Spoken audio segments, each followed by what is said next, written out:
السلام عليكم ورحمة الله وبركاته.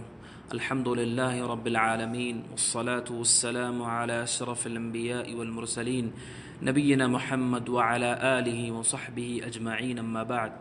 محترم بھائیوں، عید کی نماز سے متعلق مختصر طریقہ یہ ہے، چونکہ ان ایام میں ہم وبا کے دور سے گزر رہے ہیں اور مساجد اور عیدگاہوں میں جمع ہونا ہمارے لیے دشوار ہے، تو عید کی نماز اپنے گھروں ہی میں ہمیں اہتمام سے ادا کرنی ہے۔ عید کی نماز سے پہلے عید کے آداب ہوا کرتے ہیں، ان آداب کو ہمیں ادا کرنا ہے۔ تکبیرات ہیں، تکبیرات شوال کا چاند نظر آ جانے سے یا 30ویں روزے کا سورج غروب ہو جانے سے اس کا وقت شروع ہوتا ہے۔ تکبیرات مرد اور عورت دونوں کے لیے، مرد بآواز بلند اپنے گھر ہی میں تکبیرات کہتا رہے اور عورتیں بھی تکبیرات کہیں گی لیکن بآواز بلند نہیں،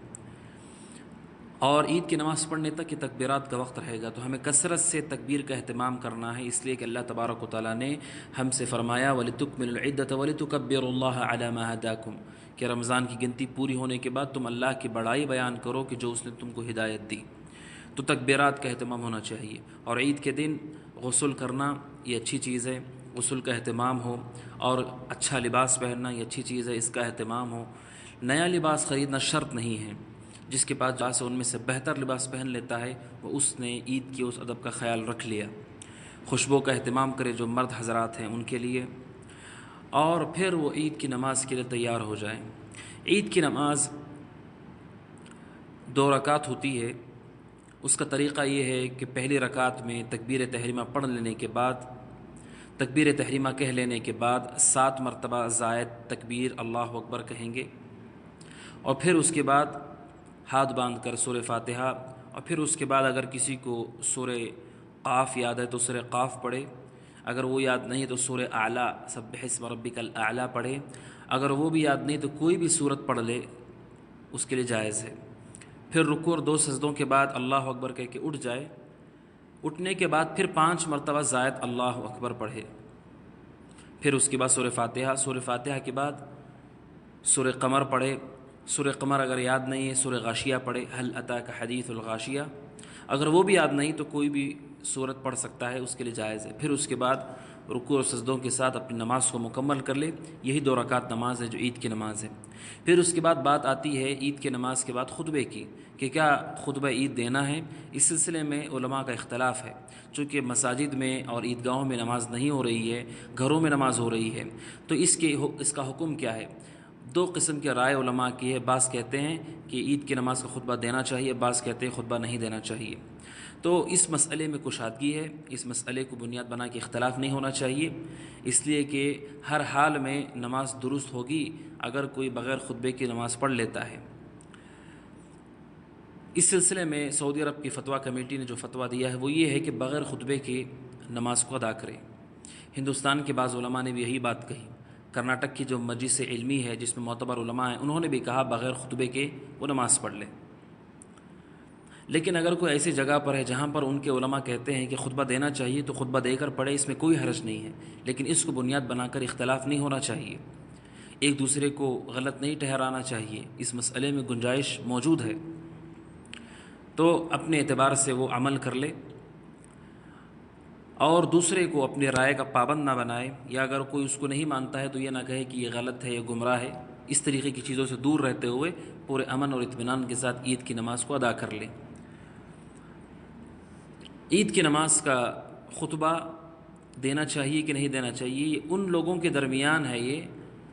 جو باجماعت گھروں میں نماز پڑھ رہے ہیں۔ جو اختلاف علماء کا ہوا ہے وہ ان لوگوں کے بارے میں ہوا ہے جو باجماعت لوگ نماز پڑھ رہے ہیں۔ اگر کوئی اکیلا شخص ہے تو بالاتفاق کسی بھی عالم نے نہیں کہا ہے کہ اسے خطبہ دینا چاہیے، اس لیے کہ خطبہ دوسروں کے لیے دیا جاتا ہے، جب وہ اکیلا ہے تو وہ کسے خطبہ دے گا، لہٰذا یہ اس شخص کے لیے ہے جو شخص کی باجماعت نماز ادا کر رہا ہے۔ اور جیسے میں نے کہا مسئلے میں اختلاف ہے، دونوں قسم کی باتیں علماء نے کہی ہیں، اور اس میں سے جو ہمارے یہاں علماء کہتے ہیں ان کو مان کر کے چلیں، اس کو بنیاد بنا کر اختلاف نہ کریں۔ مثلاً اگر کوئی شخص ایسا ہے کہ جہاں پر علماء نے کہا کہ خطبہ دینا چاہیے، لیکن اس نے جب پڑھا تو اس کو اطمینان ہوا کہ خطبہ نہ دینا بہتر ہے، تو وہ لوگوں کے درمیان تشویش نہ پیدا کرے کہ ایسا ہی کرنا چاہیے، اور وہ اگر اکیلا گھر میں بغیر خطبے کے پڑھ لیتا ہے تو اس کی نماز درست ہے، لیکن اس کو بنیاد بنا کر بحث و مباحثہ کرنا یہ درست نہیں ہے۔ علماء کی بات مان کر کے آدمی عمل کر لیتا ہے تو وہ اس کے لیے کافی ہے، اس لیے کہ مسئلے یہ اجتہادی ہے، دونوں طرف دلیلیں ہیں، اور اگر کوئی شخص جو ہے انفرادی طور پر عمل کر رہا ہے اکیلے میں اپنے گھر والوں کے ساتھ، تو وہ دوسروں کو پابند نہ کرے کسی ایک خاص رائے کا کہ یہی کرو اور یہی نہ کرو، اس کی گنجائش کو باقی رکھتے ہوئے کشادہ دلی کے ساتھ عید کے اس خطبے کو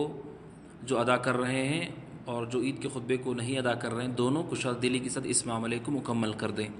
اور پھر عید کی نماز اور اس سے فارغ ہونے کے بعد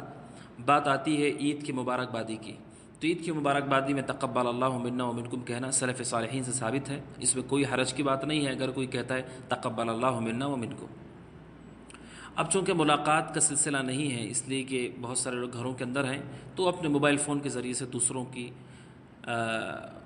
کی طرف جو ہے رغبت اپنی ظاہر کر سکتے ہیں، اپنی محبت کا اظہار کر سکتے ہیں اور اپنی رشتہ داریوں کو جوڑ سکتے ہیں جن سے وہ ناراض تھے،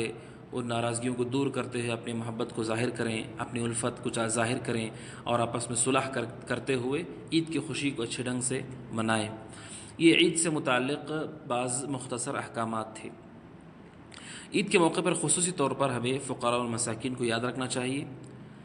صدقہ و خیرات کا اہتمام کرنا چاہیے، اس لیے کہ بہت سارے لوگ پریشان حال ہیں، اس لیے کہ تجارتیں بند ہیں، دکان بند ہیں، معیشت ٹھپ ہو گئی ہے، اس وجہ سے لوگ پریشان حال ہیں۔ تو ہم سب کو کوشش کرنی ہے کہ ہم غریبوں کی، پریشان حال لوگوں کی جس قدر ہو سکتا ہے مدد کریں عید کے اس خوشنما موقع کے اعتبار سے، اور خصوصی طور پر ہم اپنے قریبی لوگوں کا جائزہ لیں جو ہمارے اڑوس پڑوس کے لوگ ہیں، اپنے رشتہ دار ہیں، اور جس قدر ہم دوسروں تک تعاون پہنچا سکتے ہیں ہم تعاون پہنچانے کی کوشش کریں۔ تو یہ عید سے متعلق بعض احکامات ہیں۔ عید الفطر کی یہ جو نماز ہے یہ مردوں اور عورتوں دونوں کے لیے ہے، مردوں کو بھی چاہیے کہ ادا کریں، عورتوں کو بھی چاہیے کہ وہ ادا کریں۔ ہاں وہ عورتیں جو ماہواری میں ہیں ان کی اپنی مجبوری ہے، تو وہ عورتیں وہ جو ہے نماز نہیں پڑھیں گی، وہ ان کے لیے نماز ساقط ہے، لیکن باقی مردوں اور عورتوں دونوں کے لیے یہ نماز ہے، بچے بھی اس میں شریک ہوں گے۔ اور اس میں جو صف بنائی جائے گی اس میں پہلے خیال رکھیں کہ پہلے امام ہوں گے، پھر اس کے بعد مردوں کی صف ہوگی، پھر اس کے پیچھے عورتوں کی صف ہوگی۔ اگر اکیلا مرد ہے اور عورتیں ہیں تو عورت اور مرد ایک صف میں نہیں کھڑے ہو سکتے، پہلے مرد کھڑا ہوگا اور پیچھے کی طرف باقی عورتیں کھڑی ہوں گی۔ اگر دو مرد ہیں اور عورتیں ہیں تو دو مرد بازو بازو پیر سے پیر ملا کر کھڑے ہوں گے اور باقی عورتیں سب پیچھے ہوں گی۔ ہر حال میں عورت اور مرد ایک ساتھ کھڑے نہیں ہو سکتے، چاہے بیوی شوہر کیوں نہ ہو، چاہے وہ ماں باپ کیوں نہ ہو، بھائی بہن کیوں نہ ہو، ایک ساتھ نہیں کھڑے ہو سکتے، عورت ہمیشہ پیچھے کی طرف ہوگی۔ پھر اور ایک بات آتی ہے وہ یہ کہ کیا عورتیں اگر ہیں گھروں کے اندر اور کوئی مرد نہیں تو کیا وہ بھی عید کی نماز پڑھا سکتی ہیں؟ تو ہاں وہ بھی عید کی نماز پڑھا سکتی ہیں، کوئی حرج نہیں ہے۔ عورتوں کی صفیں بنیں گی اور عورت میں جو امام ہے وہ بھی صف کے ساتھ ہی کھڑی ہوگی، درمیان میں آگے نہیں بڑھے گی، اس لیے کہ یہی طریقہ عورتوں کی امامت کا ہوتا ہے کہ صف کے درمیان ہی عورت کھڑی ہوگی اور وہ بھی جو ہے 2 رکعت نماز عورتوں کو پڑھا دے گی، اس میں بھی کوئی حرج کی بات نہیں ہے۔ اور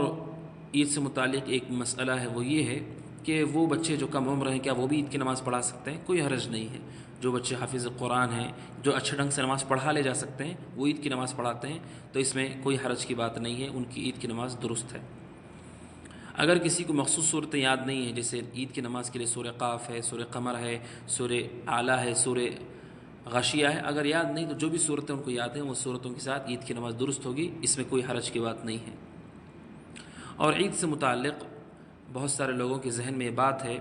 کہ عید کی نماز جو ہے اگر لوگ اکٹھے ہو کر کے نہیں پڑھیں گے تو عید کی نماز نہیں ہوگی، ایسی کوئی بات نہیں ہے۔ ضروری نہیں کہ سارے محلے کے لوگ اکٹھا ہوں، چونکہ جمع ہونا ممنوع ہے، تو اپنے ہی گھر میں جتنے افراد ہیں ان کو جمع کر کے پڑھ لیں، انشاءاللہ وہ نماز درست ہے۔ یہ شرط نہیں ہے، اس لیے کہ اگر شرط اس کو کہہ دیں گی تو اس کا مطلب یہ ہے کہ ہمیں اب عید کی نماز پڑھنی ہی نہیں ہے، اس لیے کہ لوگ جمع نہیں ہو پا رہے ہیں۔ اہل علم نے کہا کہ آدمی اپنے گھر والوں کو جمع کر کے پڑھا سکتا ہے، جیسا کہ حضرت انس رضی اللہ عنہ سے ثابت ہے، واللہ عالم۔ السلام علیکم ورحمۃ اللہ وبرکاتہ۔